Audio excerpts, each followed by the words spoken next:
Ain't nobody's running, ain't nobody's hiding, nobody's ducking. I mean, Crawford's going to be right there, ready to trade blows with Canelo Alvarez. Why did you use that word war? Go down the list and ask me about tactical advantages.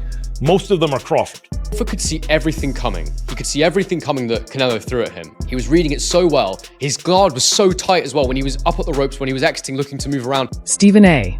Smith had a powerful reaction to Canelo Alvarez's defeat at the hands of Terence Crawford. He explained that Crawford had been chasing this fight for years, not just for the payday, but to cement his legacy once and for all. In Smith's view, Crawford didn't just win a fight. He seized the moment on the grandest stage, taking away the shine that once belonged to Canelo.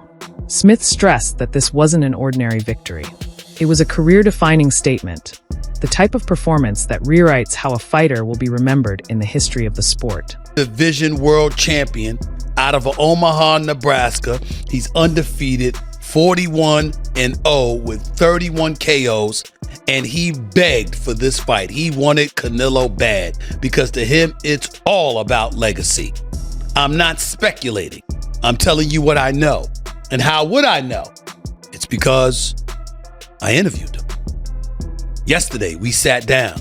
Here is my conversation with the one and only Terence Crawford challenging Saul Canelo Alvarez, moving up 2 weight divisions to do. Max Kellerman also agreed that Terence Crawford's performance was not just impressive, but truly historic and career-defining. Breaking down Canelo Alvarez's loss, Kellerman explained that moving up weight classes to face a dangerous opponent is one of the hardest challenges in boxing, especially when that opponent has the tools to drag you into a brutal dogfight. He pointed out that fighters with genuine confidence don't avoid danger, they chase it. They don't overthink size, speed, or power. Instead, they focus on proving themselves against the very best. And that's exactly what Crawford did. For years, almost no one dared to openly call out Bud, but Crawford showed no hesitation. In Kellerman's eyes, this fight stamped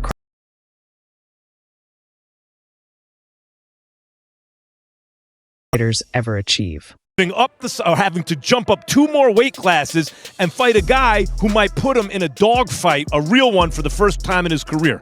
When we get put in that position, we go find opposition to make that happen. You understand me? So when we go looking for the opposition, we're not concerned about how big they are, how fast they are, how strong they are. We feel like we got enough that we can bring to the table with anybody. That night I fought John Ruiz, I didn't care who was over there. Whoever they brought out that locker room was gonna get it. You understand me? That's just what it was. And I think Bud kind of has that feeling.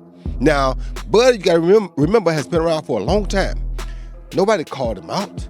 You understand me? All the time Floyd came at the boxing, Floyd never said, I want Bud Crawford. No one ever said his name. Hey, all I know is one thing, Israel Mazrimov, he didn't get it, he barely lost. Yeah, but I was just saying, but nobody called his name. Shakur Stevenson's admiration for Terence Crawford has always been clear. But after Crawford's dominant victory over Canelo Alvarez, his praise carried a new level of meaning. Stevenson said that Crawford not only backed up every word leading into the fight, but also reminded the world why he is respected at the very highest level. He admitted that from the earliest days of his own career, he closely studied Crawford's style, mindset, and discipline. Seeing his idol achieve such a historic milestone reinforced for Shakur that true greatness doesn't come overnight. It's built through years of preparation, focus, and consistency. To him, Crawford is more than just a champion inside the ropes. He represents a mentor-like figure and the standard of excellence that every young fighter hopes to reach. Canelo said he was going to outbox him. He did exactly what I called years ago. And tonight he proved that he's the greatest boxer that ever lived. What you said, you felt like going on a run watching that tonight. How much inspiration can you take from someone like Terence?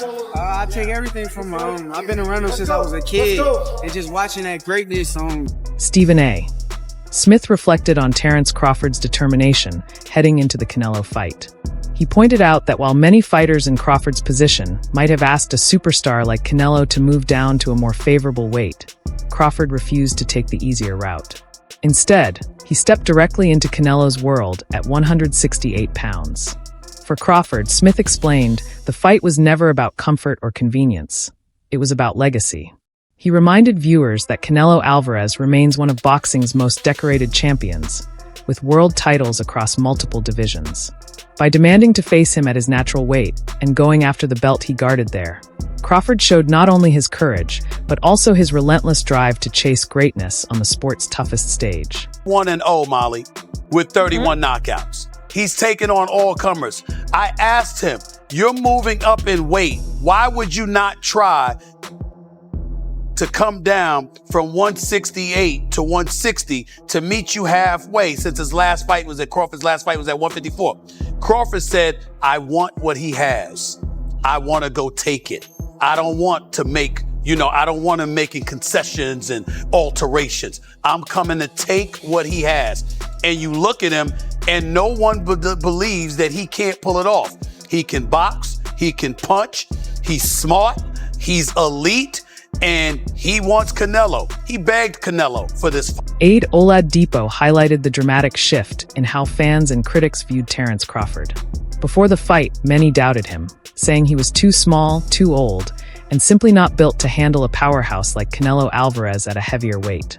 But after the fight, those same critics quickly changed their tune, praising the very man they had dismissed. Aide stressed that Crawford earned every bit of that respect. This wasn't an easy path or a safe choice. It was the hardest challenge available. Moving up from smaller weight classes to face a dominant champion like Canelo was a gamble few would dare to take. By not only accepting it but winning in such convincing fashion, Crawford proved his greatness comes not from size or youth, but from skill, intelligence, and relentless determination.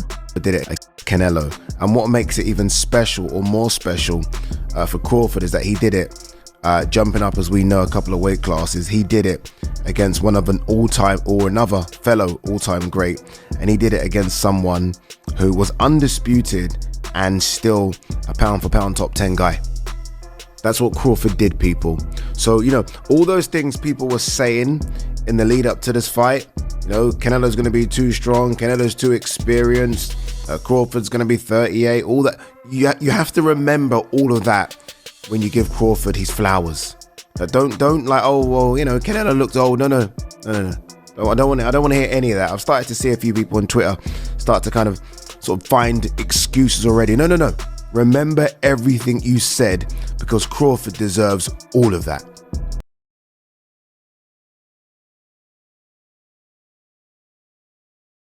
He was at times showing Canelo, no, I'm stronger than you.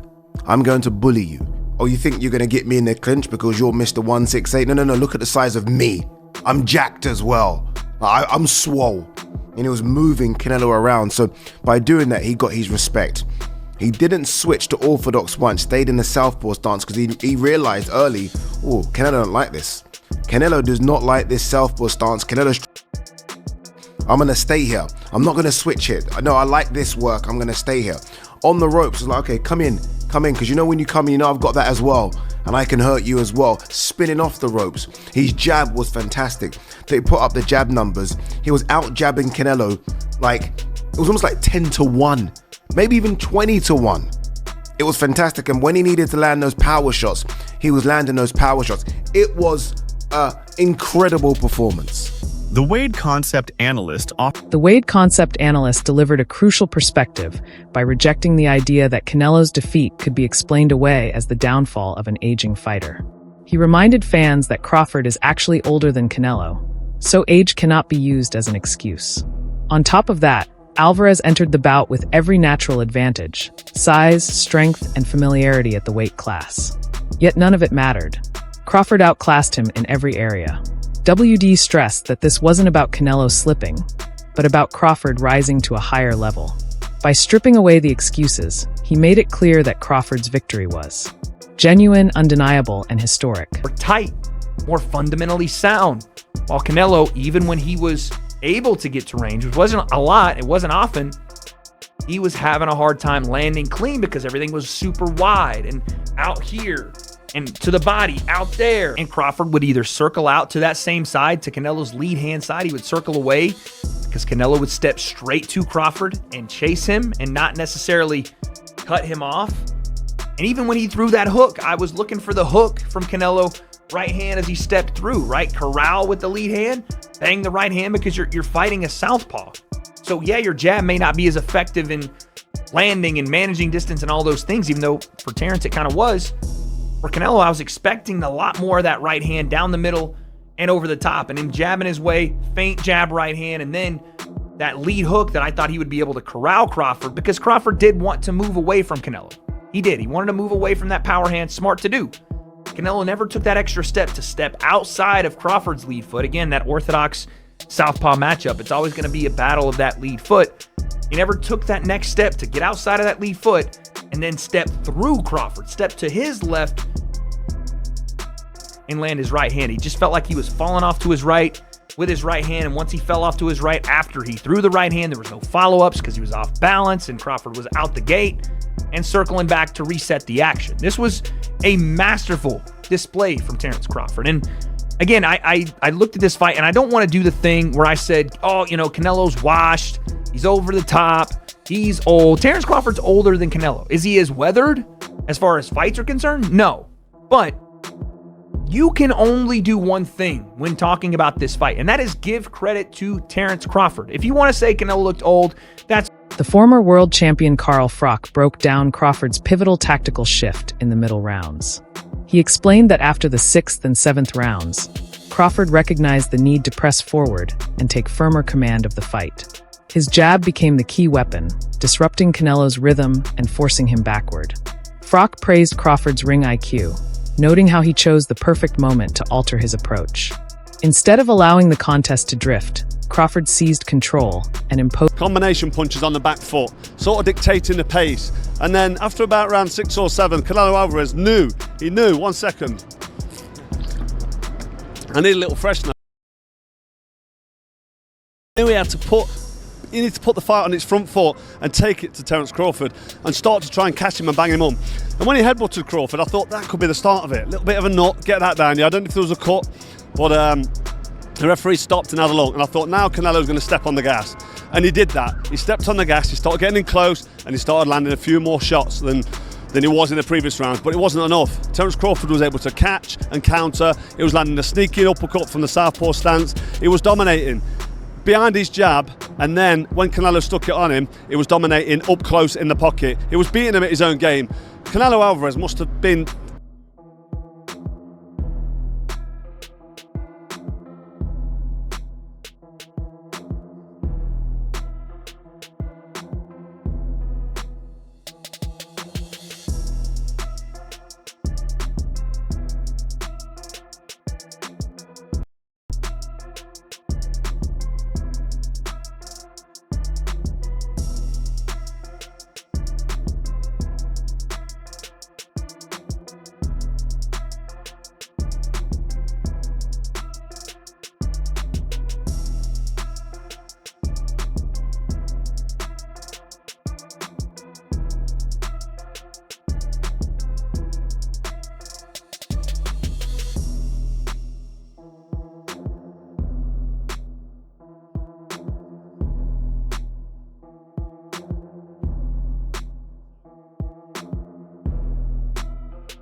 The analyst broke down why Terence Crawford's victory over Canelo Alvarez will be remembered as a masterclass in ring intelligence.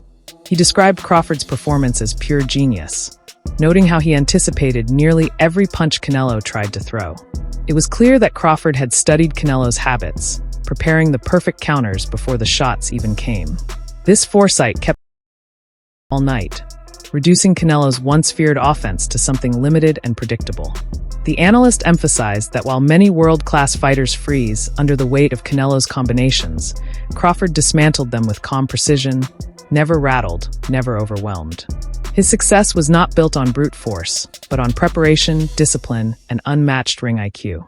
Every defensive move transitioned seamlessly into sharp offense, keeping Canelo off balance.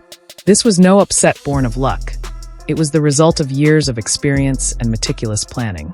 In the end, Crawford's ability to neutralize one of boxing's most dangerous fighters cemented him as one of the sport's greatest tacticians.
Dan Rafael offered an insightful perspective on how the fight was viewed before it happened. He pointed out that many fans and pundits mocked the idea of Terence Crawford beating Canelo Alvarez, dismissing it as unrealistic. But Crawford himself never saw it that way. Unbeatable force. Instead, Crawford viewed them as equals, and that quiet confidence carried into the ring. Rafael emphasized that belief in oneself is often the thin line that separates success from failure. By refusing to absorb the doubts of others, Crawford not only shocked the world, but also redefined what everyone thought was possible.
Crawford's longtime trainer, Brian Bomac McIntyre, closed the discussion with an emotional reflection on his fighter's legacy. He stated firmly that he has always believed Terence Crawford to be the greatest of all time, and this victory only confirmed it for the rest of the world. Bomac stressed that while Crawford has earned a well-deserved break after such an intense journey, retirement is not on the table. Instead, Crawford will rest, recover, and then decide his next move. For Bomac, the most important thing is that the world now sees the same greatness he's witnessed in the gym for years. His words carried not only pride, but also a deep sense of vindication for the sacrifices and hard work they've endured together.